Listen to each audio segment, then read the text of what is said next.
You ready to film another exciting episode of Real Good at Doing Stuff? I can't wait. Gotta be more exciting for Tuesday. I can't wait. Okay, good. There we go.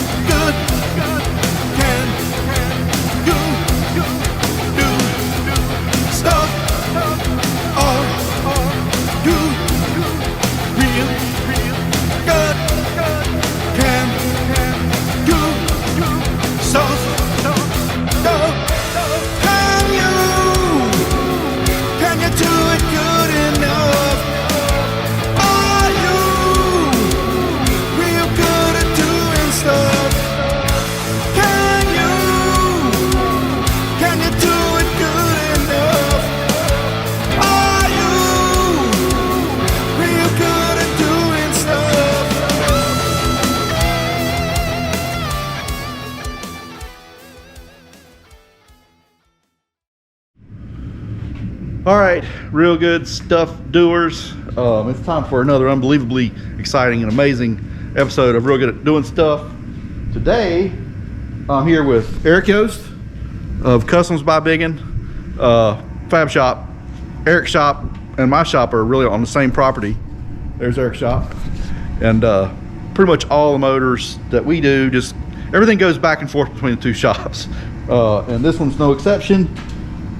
This is the Swedes' new car, Stefan Gustafsson and crew, and this is their new setup for Drag Week, which replaces the old Bitter Tears C4 Corvette, which was kind of a mess, right?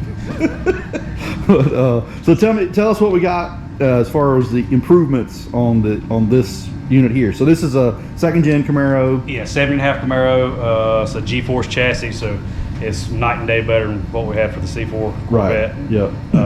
Luckily, it was built as a roots blown deal, so motor placement, mid plate placement was really good for turbo stuff, not a nitrous build. So the motor was in the right position. Right, especially with a single configuration and a drag and drive where you got all this stuff up here. Yes. So we were worried about getting the correct nose weight, for a big tire Pro Mod type deal. So because that was one of the problems with the other car. Correct, big time. Just pretty much unachievable. Yep. Right. So we can only run a 33-inch tall tire on the other car. We got a 36 on this one. It's 2,400 pounds race weight, 2,600 with driver, and it balanced out good. So it's going to be a huge improvement of what they had. So right, a little bit bigger turbo this year. Yeah. So we got a Forced Inductions 122. I think it's 126 or 8 or something like that. 120 something. Yeah, 120 bigger than what it was. Yeah. Right. Because it had a precision 118, so you can see this thing's just ginormous. But the engine itself is the same. Matter of fact, we haven't been into it since the last stuff they run, freshen it or anything. So it's just as it was. It's been sitting for a minute, but it's all back up and running. So you guys pretty much completely, I guess, rewired this thing. And yep, Andreas did some of the wiring over in Sweden, and TJ finished it up here. And right, we did the hot side, cold side, race fuel tank. We got a pump gas fuel tank in the back with the trailer hitch configuration. Pull that off, put the wheelie bars on. Yep. Pour in seat. So just kind of outfitted it for to be a street car for drag and drive.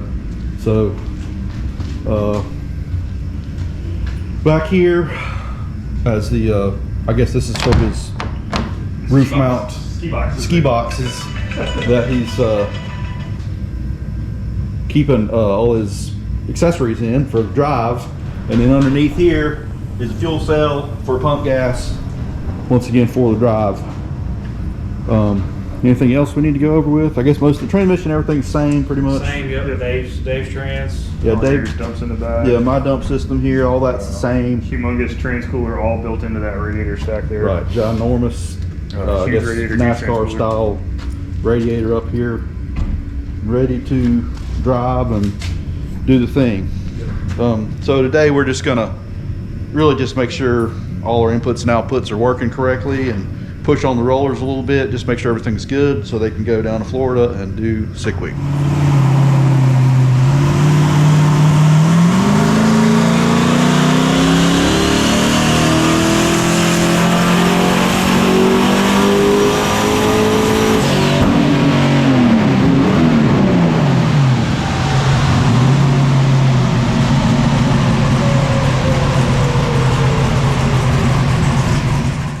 Take two. All right, take two. Somebody rudely interrupted my TV show for a second, but anyhow, so we made like 1,060 or so. No CO2. We're just running on whatever springs in this thing. Made like 8 pounds. It's a little lean. Fuel pressure, the green here is kind of going berserk. The level in the cell is a little on the low side. The pickup's at the back, and it's not, obviously we're not pulling any G's on the dyno, so it's kind of tilted a little bit, and I think it just needs to be buried in fuel a little bit. So I'm not going to change the tune because I think that'll fix itself.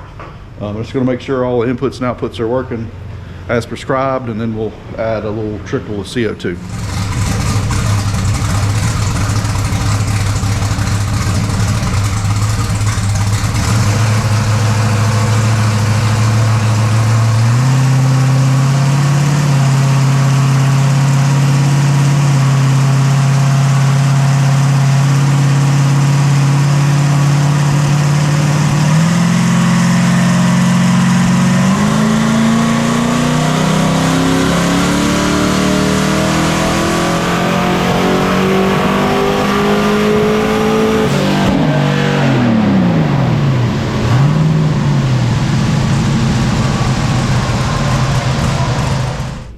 Okay, so we got the same thing again and no more boost.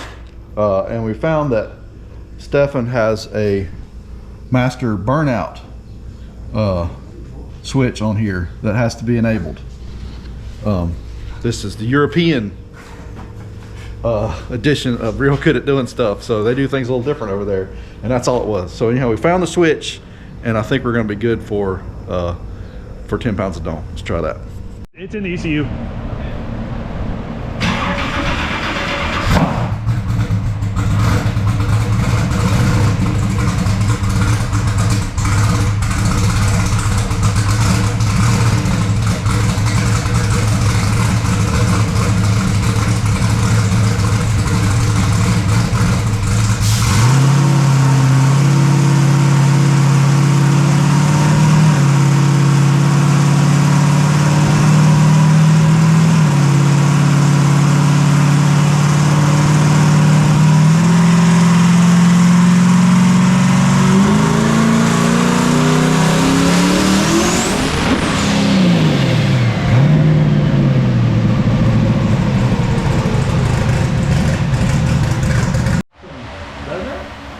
All right, so power's way higher than it should be.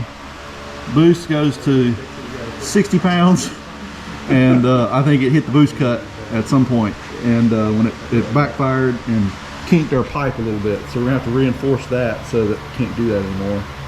But that's no big deal. But we got the problem is the dome pressure, which we just checked a minute ago, but worked fine, is now not working. It's showing 0. So when it's doing that, it doesn't know that it's got any dome, and it keeps trying to add. So that's why it's pinning the gate shut effectively, and that big turbo is doing big turbo stuff. And it's a good thing we got a cut on there. All right, so after a little investigation, it was a bad sensor, so we switched it out with a new one. It works correctly now, and now we're going to try to do that again with about 3,000 less horsepower, hopefully. The same thing again.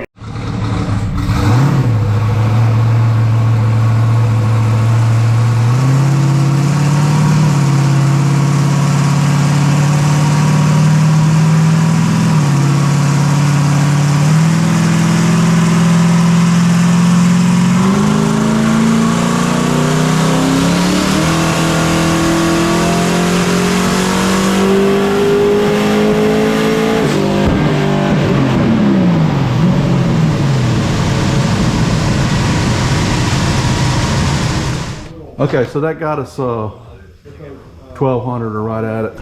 And we got about 12 pounds of boost. So gave enough CO2, just give it a little tickle, and now it's starting to do something. We give another 5 or 10 pounds and we'll push on it a little harder.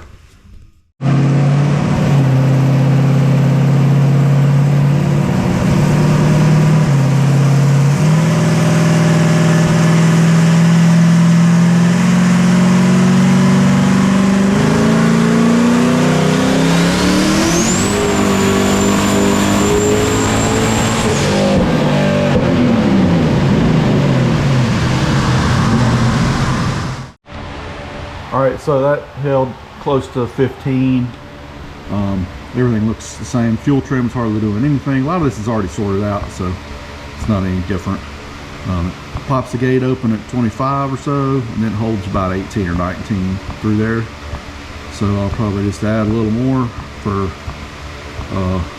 fun, and I imagine we'll just call it a wrap at that point, because everything's working. There's no point killing this thing on the dyno. Racetrack is where this thing needs to get sorted out the rest of the way, and that's the plan here in a couple weeks at Sick Week.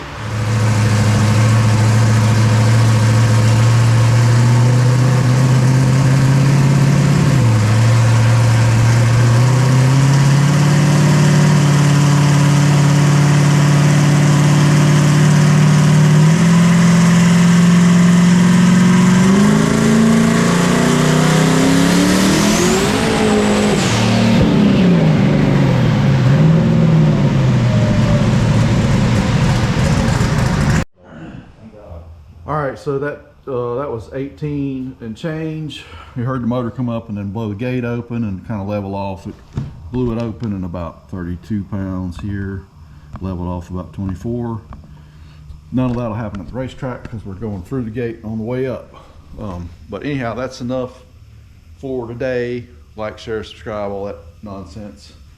And we'll see you here in a couple days with more, who knows what. I don't know what's next. Maybe more 2-runner nonsense, but we'll see. We'll take your lunch money and make it our beer money. And if you think that's funny, we'll do it again, honey. We'll take all your lunch money and make it our beer money. We'll steal your french fries, run smooth out your lives, and then drink all our beer money.